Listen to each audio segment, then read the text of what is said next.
Саламатсыздар ма құрметті оқушылар, бүгін біз алгебра 8 сынып 2-де 119 есепті жарамыз. Бұл жерде бірінші модуль теңдеу, осыны қойып қояйық та, қалған ұқсас мүшелерді біріктіріп, ашатын ашып, ұқсас мүшелерді біріктіріп, содан кейін барып шығарамыз. X квадрат минус 3x сол күйінше қойып қояйық, плюс x квадрат деп жазайық. Мұнда 6 минус, енді мына екеуінің квадраты бізде x квадрат минус 4 болады. Яғни a минус b, a плюс b деген сөз.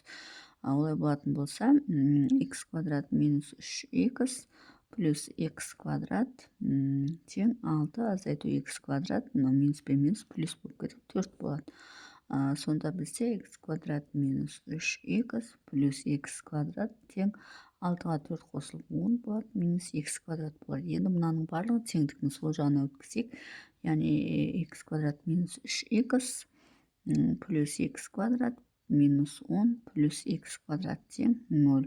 Яғни мына екеуі қосылады бізде, сонда модуль x квадрат минус 3x плюс 2x квадрат минус 10 тең 0. Яғни не істейміз енді? Мынаны біресе оң, біресе теріс қылып екі жағдайда ашамыз. Сол кезде бізде екі жауап шығады. X квадрат минус 3x, яғни оңға ашамыз, плюс 2x квадрат минус 10 тең 0 деп аламыз. Енді мұның алдына минус қойып, минус x квадрат плюс 3x плюс 2x квадрат минус 10 тең 0. Міне осы екі теңдеуді шешеміз. Яғни модуль болған кезде біресе оң, біресе теріс болып ашып шешіледі. Енді мына екеуі қосылып бізде 3x квадрат болады, минус 3x өзі жазылады, минус 10 тең 0. Мына жерден 2x квадрат, x квадрат алынып, x квадрат болады, плюс 3x минус 10 тең 0. Енді осы екі квадрат теңдеуді шешеміз. Ал енді шекетті, мына мынаны тең 9 минус 4 көбейту, минус 3-тің квадраты 9 береді, 4 көбейту, 3 көбейту, минус 10. Ол бізде, так, 12, 129 болады. Қоссақ. Сонда 30, 120, 129. Ешнеменің квадраты емес. 129-ы 9-ға бөліне екен, ол 3-ке бөлінеді. 9-ға бөлінсе, бөлінбейді екен. 129 бөлінген 3, ол бізде 43 болады. Енді x1, x2-ні табамыз, ол бізде 3 плюс минус түбірасты 129, ештеменің квадрат емес, сондықтан түбірдің астын аламыз, бөлінген 6 болады. Бұл бірінші және екінші жауап осылай шығады екен. Бұл модульді теңдеудің. Енді екіншісін шығарайық. Дискриминант тең 3-тің квадраты 9, минус 4 көбейту, минус 10. 40, 49 болады, ол бізде 7-нің квадратына тең. Енді x3 және x4 табамыз, себебі x1 және x2 түбірін тауып қойдық, не мынаған тең болады. Мына жер плюс болғандықтан минус 3 плюс минус 7 бөлінген 2 болады. Минус 10 бөлінген 2 минус 5 болады. 7-тен 3 тастақ 4 болады, 4-те 2 бөлсек 2 болады. Сонда x3 және x4. x3-іміз минус 5, x4-іміз 2-ке тең болады екен. Сонда бізде осындай 2 жауап, 3 және осындай 4 жауапты алады екенбіз. Бұл бізде бірінші есептің шығарылуы. Енді екінші есепті шығарамыз. Осы жерге жазып қойын, яғни 119-дің екіншісі x квадрат минус 3 модуль x минус 5 тең 10 минус 5 модуль x. Енді бұл жерде не істейміз? Теңдіктің оң жағын бар, теңдіктің сол жағын өткіземіз, яғни x квадрат минус 3 модуль x минус 5, одан кейін теңдіктің сол жағына минус 10 болады, плюс 5 модуль x тең 0 болады. Енді x квадрат сол күйінше қалады, модуль x пен модуль x қосылып, плюс 2 модуль x-ті береді, минус 10 мен минус 15, 5 минус 15 береді, тең 0 болады. Енді осыны екі жағдайда ашамыз. Біріншінің плюс қып ашамыз, яғни x квадрат плюс 2x минус 15 болады, тең 0 болады. Екіншісі минус қып ашамыз, x квадрат минус 2x минус 15 тең 0. Енді осы 2 квадрат теңдеуді шығарсақ, бізде есептің жауабы шығады. Ал енді жігіттік дискриминантпен шығарамыз. 2-нің квадраты бізде 4 болады. Минус 4 көбейту минус 15. Бізде 15 60, 64 болады. Ол бізде 8-нің квадратына тең. X1, X2-міз минус 2 плюс минус 8 бөлінген 2 болады. Минус 10-ды 2 бөлсек минус 5 болады. 8 2 6, 6-ны 2 бөлсек 3 болады. Демек X1, X2 жауабымыз X1-іміз минус 5, X2-міз 3 болады екен. Бұл біріншіден шыққан жауап. Енді екіншісін шығарамыз. Дискриминантте минус 2-нің квадраты бізде 4 болады. Минус 4 көбейді. Минус 15, ол бізде 64-ті береді екен. X3 және X4 бізде минус болғандықтан плюс болады. 2 плюс минус 8, 64 деп отырмыз. 8-нің квадраты бөлінген 2 болады. Сонда 8-тен 8-ге 2-ні қоссаң 10, 10-ды 2 бөлсең 5 болады. Минус 6, минус 3 болады. Сонда X3-іміз 5-ке тең, X4-іміз минус 3-ке тең. Сонда бізде осындай 4 жауапты алады екенбіз. Бұл бізде екінші есептің шығарылуы. Енді үшінші есепті шығарамыз.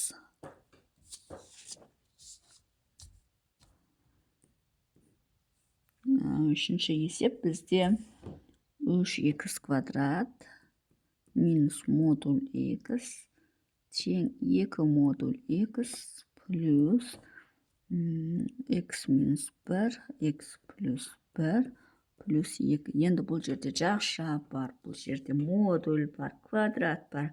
Көп оқушылар не деген есепте шошып кетуі мүмкін. Бұны ешқандай шошитын ештемесі жоқ. Тек қана рет-ретмен орындасақ болды. Ендеше кеттік. 3x квадрат минус модуль x тең 2 модуль x плюс жақшаны ашамыз. Бұл бізде a плюс b, a минус b болғандықтан x квадрат минус 1-ді береді, плюс 2-ні береді. Енді не істейміз? Мына теңдіктің оң жағын бәрін теңдіктің сол жағына өткіземіз. 3x квадрат минус модуль x, плюс 2 модуль x-іміз минус 2 модуль x болып өтеді. Плюс x квадратымыз минус x квадрат болып өтеді. Мына екеуі қосылып алайық. Бірінші 2-ден 1 алынып 1 болады. Теңдіктің сол жағына минус 1 болып өтеді. Тең 0 болады. Енді 3x квадрат пен x квадрат алынады. 2x квадрат болады. Минус модуль x пен минус 2 модуль x минус 3 модуль x-ті береді. Минус 1 тең 0. Енді біз бұны не істейміз? Екі жағдайда ашамыз. Біресе оң және теріс. 2x квадрат минус 3x минус 1 тең 0 болады. Оңғы башқанда, теріскі башқанда 2x квадрат плюс 3x минус 1 тең 0. Дискриминант тең минус 3-тің квадраты бізде 9, минус 4 көбейту 2 көбейту минус 1, 8, 8-ге 9-ды қоссақ бізде 17 болады. Burada da түбірді ештеме жоқ. X1, X2-міз бізде минус 3 болғандықтан плюс 3, плюс минус түбір асты 17 бөлінген 2-ні 2 өтеміз 4 болады. Демек, 1 және 2 жауабымыз міне осылай болады. Дискриминант тең 3-тің квадраты бізде 9, минус 4 көбейту 2 көбейту минус 1. Бұл жерде 17 шығады. X3, X4-міз минус 3 плюс минус түбір асты 17 бөлінген 4 болады. Демек, мына жер плюс болса, мына жеріміз минус болады. Сонда бізде осындай 4 жауапты алады екенбіз. Бұл бізде үшінші есептің шығарылуы. Енді төртінші есепті шығарамыз. Мұнда жазып қоя салайық. Төртінші есеп. Так. X квадрат плюс 5 модуль x, 5x модуль минус x квадрат тең x плюс 2, 2 минус x минус 5. Жақшаны ашамыз. X квадрат плюс 5x модуль минус x квадрат тең жақша 2 плюс x, 2 минус x деп ашсақ 4 минус x квадрат болады, минус 5 болады. Теңдіктің оң жағын бәрін теңдіктің сол жағына өткіземіз. Неге 4 минус x квадрат болды? Демек, мынаны былай жазсақ болады. 2 плюс x, 2 минус x деп, яғни a плюс b, a минус b бойынша a квадрат бізде 4. 2-нің квадраты 4 болады, x-тің квадраты болады. X квадрат плюс 5x минус x квадрат, теңдіктің сол жағына плюс x квадрат болып өтеді. Мына екеуі қосылып минус 1-ді береді, теңдіктің сол жағына плюс 1 болып өтеді, тең 0 болады. Мына бізде жойылады, сонда бізде x квадрат плюс 5x модуль плюс 1 тең 0 болады. Енді мынаны теңдіктің оң жағына өткізейік, яғни x квадрат плюс 5x модуль тең минус 1 деп өткізетін болсақ, модульдің ішінен бізде әрқашан оң сан шығады, ол бізге теріс санға тең болмайды. Демек, мына есептің жауабы жоқ деп бірден осы жерден тұжырымдай салсақ болады. Өйткені минус 1 екені теріс сан болып тұр. Бұл бізде 4-шісі, енді 5-шісін шығарамыз. 5-шісі бізде модуль x квадрат минус x минус 3 минус 5 тең 0. Енді не істейміз? Ар жаққа өткізсек плюс 5 болады да, есептің жауабы болады. Мына біресе оң, біресе теріс қылып, яғни x квадрат минус x минус 3 минус 5 тең 0 бірінші жағдай. Екінші жағдай минус x квадрат плюс x минус плюс 3 минус 5 тең 0. Яғни мынаның алдына минусты қоямыз, өзі минус x квадрат болады, қалғандар плюс болады. Енді осы 2 квадрат теңдеуді шығарамыз. X квадрат минус x, мына екеуі қосылып минус 8 тең 0 болады. Минус x квадрат плюс x, мына екеуі қосылып минус 2 береді, тең 0 болады.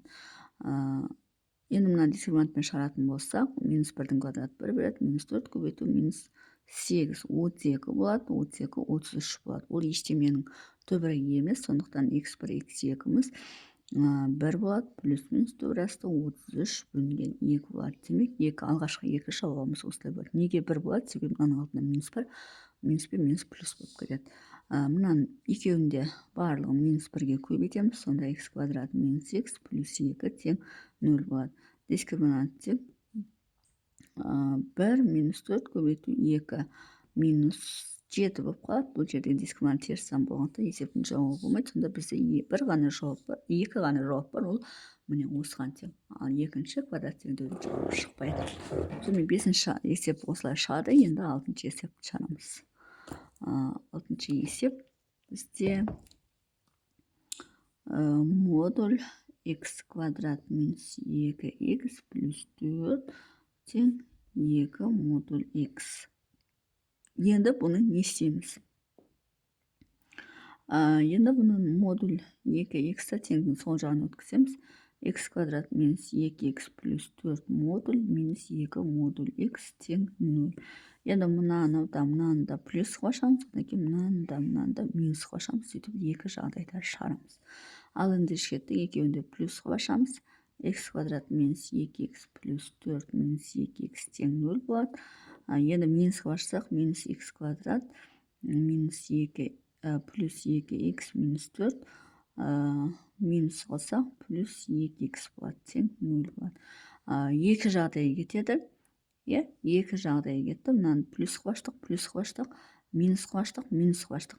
И тағы да бір жағдай бар. Ол бізде 1, 2, 3, 4. Неге 4 жағдай болып кетті? Себебі мұнаны оң қып ашып, мұнаны теріс қошамыз.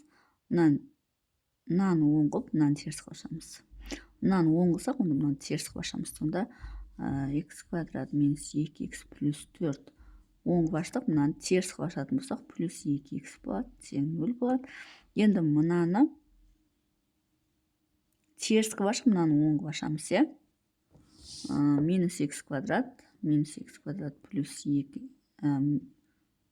плюс 2x минус 4 минус 2x тең 0. Яғни бұл жерде 2 модуль болғанда 4 жағдайды қарастырамыз. Ал егер тек біреу ғана болса, 2 жағдайды қарастырамыз. Енді осы 4 жағдайдағы теңдеуді шығарамыз. Ал енді кеттік. Мынау x квадрат минус 2 қосылып минус 4x болады, плюс 4 тең 0 болады.